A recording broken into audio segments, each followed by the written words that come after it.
Varicose veins కి సరైన చికిత్స కోసం సంప్రదించండి ఎవిస్ హాస్పిటల్. నమస్తే అమ్మా. నమస్తే అమ్మా. అమ్మా, ఉమ్, దుంప తెగిపోతుంది అసలు మామూలుగా కాదు.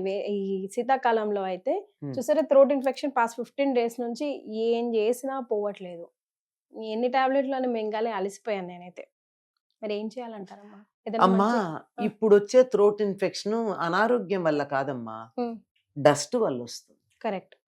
డస్ట్ కన్నా కూడా నేను ఈ మధ్య తెలుసుకున్నది ఏమిటంటే సిమెంట్ వల్ల వస్తుంది. సిమెంట్ ఎక్కడ పడితే అక్కడ కన్స్ట్రక్షన్స్ అవుతున్నాయి కదా, డస్ట్ కన్నా ఫైన్ గా ఉంటుంది సిమెంట్. ఆ సిమెంట్ తగిలితే వస్తుంది, అది ప్రాబ్లం. అందువల్ల థ్రోట్ ఇన్ఫెక్షన్ వస్తే జలుబు లేదు కదా అని ఊరుకోకండి, హాయిగా మాస్క్ పెట్టుకోండి, గొంతు సగం తగ్గుతుంది. మొదటిది, నేను మా ఇంట్లో మాస్క్ పెట్టుకుంటున్నా, బయటకు వస్తే తీసేస్తున్నా, పక్కన కన్స్ట్రక్షన్ అవుతోంది. ఓ ఓకే, సో అది మీకు ఎఫెక్ట్ అయింది. చాలా ఎఫెక్ట్ అయింది. అందుకని ఇంట్లో మాత్రం పెట్టుకుంటున్నాను. వాళ్ళు వాటరింగ్ చేసిన రోజు ఊరుకుంటా, అది కలుపుతారు కదా, ఆ శబ్దం వచ్చింది, ఆ శబ్దం రాగానే నేను వెంటనే మాస్క్ పెట్టుకుంటున్నా ఇంట్లో. ఇంట్లో మాస్క్ ఏమిటంటున్నారు, ఇది ఇంతే అని చెప్తా. అది కథ. అంచేత వచ్చేది అది. కానీ త్రోట్కి మీకు ఇబ్బంది కలిగినప్పుడు చేయవలసింది ఏమిటంటే కరక్కాయ ఒకటి, కానీ కొంతమందికి పడదు కరక్కాయ, అంటే వేడి చేస్తుంది, నోరు పొక్కినట్టు అవుతుంది. చిన్న కరక్కాయ లోపల గింజ కాకుండా పైన చెక్కు ఉంటుంది, దాన్ని తీసుకుని బొగ్గన పెట్టుకున్నట్టయితే ఆ రసం మింగుతూ ఉంటారు, దానివల్ల బాగా తగ్గుతుంది గొంతు నొప్పి. తర్వాత ఇది కూడా ఉంటుంది, కరక్కాయతో అతి మధురం అనేది కూడా కలుపుతారు, అదేదో. ఇది ఒకటి బొగ్గన పెట్టుకోవడం ఒక మార్గం. లేదంటే మిరియము బెల్లం, పటికి బెల్లం, మిరియాన్ని ఒక్కసారి ఇలా నొక్కి చెక్క అవ్వాలంతే, పొడవకూడదు, అది పెట్టుకుని దాన్ని పటికి బెల్లం బుగ్గన పెట్టుకుని ఆ రసం మింగుతూ ఉండడం. ఇంకొక ముట్టు ఉంది, తమలపాకు తీసుకుని దాని మీద కొద్దిగా నెయ్యి, ఊరికే ఒక హాఫ్ డ్రాప్ అంతే, అంతకన్నా కాదు, జస్ట్ ఇట్లా రాచేసి ఒక్కసారి, పూర్వం అయితే బొగ్గులు ఉండేవి బాగుండేది, ఇప్పుడు ఇది ఉంది కదా, పొయ్యి ఉంది కదా మన స్టవ్ మీద, ఒక్కసారి ఇటు నుంచి ఇట్లా అనేస్తే చాలు, ఆ గ్రీన్ కలరు ఆ పెళ్ళుస్థానం పోయి మెత్తగా అయిపోతుంది.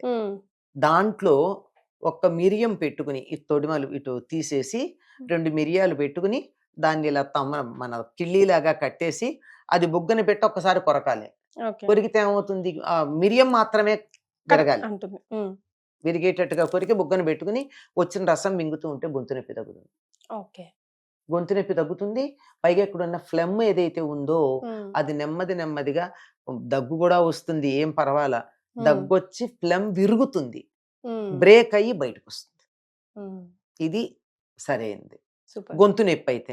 జలుబు అంటారా, మనకి తెలిసి ఎప్పుడు ఆవిరి పడతాం, పసుపేసి ఆవిరి పట్టచ్చు, ఒట్టి వేడి నీళ్ళు ఆవిరి పట్టచ్చు, వేడి నీళ్లలో పసుపేసి పట్టచ్చు, లేకపోతే యూకలిప్టస్ ఆయిల్ వేసి పట్టచ్చు. అదంతా ఎక్కడ దొరుకుతుందంటే ఆ గ్రీన్ యూకలిప్టస్ ఆయిల్ వేసిన క్యాప్సూల్స్ దొరుకుతున్నాయి, జాగ్రత్త. అది వాడేటప్పుడు కట్ చేసి లోపల లిక్విడే పడాలి, ప్లాస్టిక్ పడకుండా చూసుకోవాలి. వేడి నీళ్లలో ప్లాస్టిక్ కూడా వేసేస్తారు, అది మరి ప్లాస్టిక్ ప్రమాదం కదా. దాంతో ఆవిరి పట్టాలి. ఆవిరి పట్టే ప్రాబ్లం ఏంటంటే ఆవిరి పట్టిన తర్వాత మనం బయటికి ఎక్స్పోజ్ కాకూడదు. అట్లీస్ట్ ఒక హాఫ్ అన్ అవర్ అయినా ముసిగేసి కూర్చోవలసిందే. చెమట్లు పడతాయి, మహా భయంకరంగా ఉంటుంది. కానీ దాన్ని భరిస్తే మాత్రం, అసలు ఎక్కువ ఫ్లెమ్ గనక ఉన్నట్టయితే ఆవిరి పడుతున్నప్పుడే ఆ నీళ్లలో పడిపోతూ ఉంటుంది, దగ్గొచ్చేసి చాలా క్లియర్ అవుతుంది. ఇలాంటివన్నీ మందులు వేసుకోకుండా ఉపశమనానికి పనికొచ్చేవి. If it is a sickness, allergic అయితే ఇదంతా పోతుంది. కానీ లోపల ఏదన్నా ఇన్ఫెక్షన్ లాంటిది ఉంటే మాత్రం మందులు వేసుకోవాలి. తప్పనిసరిగా నేను అందరికీ, మిత్రులకి, వాళ్ళకి అందరికీ సూచన చేస్తోంది ఏమిటంటే, ప్రస్తుతం ఉన్న వాతావరణానికి తిప్పతీగ ఆకులు తెచ్చుకుని పెట్టుకుని 3 రోజుల పాటు తప్పనిసరిగా కషాయం తాగండి పరగడుపున అని చెప్తుంది. తిప్పతీగ ఆకులు తెచ్చి చేత్తో తుంచాలి, కట్ చేయకూడదు, కత్తితో, ఇనుము తగలకూడదు. అసలు ఆకుకూరలు కూడా వీలైనంత వరకు ఇనప దాంతో కట్ చేయకుండా చేత్తోనే తుంపమని చెప్తాం ఆరోగ్యానికి. కడిగిన తర్వాత తుంపాలి. తుంపి దానిని 3 గ్లాసుల నీళ్లు పోసి మరిగించి 2 గ్లాసులు అయ్యేదాకా మరగాలి. అలా మరిగినటువంటి ఆ నీళ్ళని ఎంత వేడి తాగగలిగితే అంత వేడిలో పరగడుపున ఒకసారి తాగిన తర్వాత 45 మినిట్స్ ఏం ఏం తీసుకోకూడదు తీసుకోకూడదు. తర్వాత వీలైతే భోజనానికి ముందు ఒకసారి, మళ్ళీ రాత్రి ఒకసారి తీసుకుంటే బాగుంటుంది. లేదు మాకు ఏమీ లేదు హాయిగానే ఉన్నాము అంటే రోజుకోసారి పరగడుపున తీసుకోండి 3 రోజుల పాటు. 99% ఈ జ్వరాలు, ఇన్ఫెక్షన్స్, థ్రోట్ ప్రాబ్లము ఇవి రాకుండా తగ్గుతాయి. ఓకే. సో అట్లీస్ట్ ఈ కాలంలో చాలా ఈ కాలం యూస్ఫుల్ ఒకసారి 3 రోజులు చేయండి చాలు. అందరూ చేయండి. హ్మ్. నష్టం ఏమిటి? ఎస్. కాకపోతే రుచి ఉండదు. హ్మ్. రుచి పచి లేకుండా వేడి నీళ్ళు తాగితే ఎలా ఉంటుందో అట్లా ఉంటుంది. అందువల్ల ఇష్టం ఉండదు. గోరువెచ్చని నీళ్ళు తాగడం ఎలాగో ఇప్పుడు ట్రెండ్ కదమ్మా. అందులో 2 ఆకులు తిప్పతికి వేసేస్తే అయిపోతుంది. కానీ కొద్ది వగరు. వగరు లాంటిది ఉంటుంది. హ్మ్. ఏం పర్వాలా, చేదు అవి తాగి ఎంజాయ్ చేయట్లేదు ఏమిటి మనం? ఆ! చేదుని ఎంజాయ్ చేయట్లా, ఆ! ఆ వగరు కూడా ఎంజాయ్ చేయండి.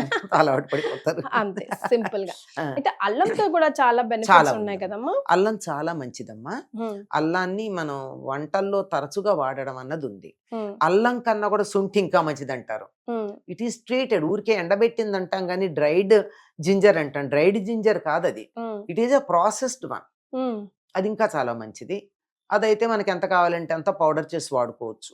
అల్లం అయితే మాత్రం తప్పనిసరిగా వంటల్లో వాడుతూ ఉంటే మంచిది.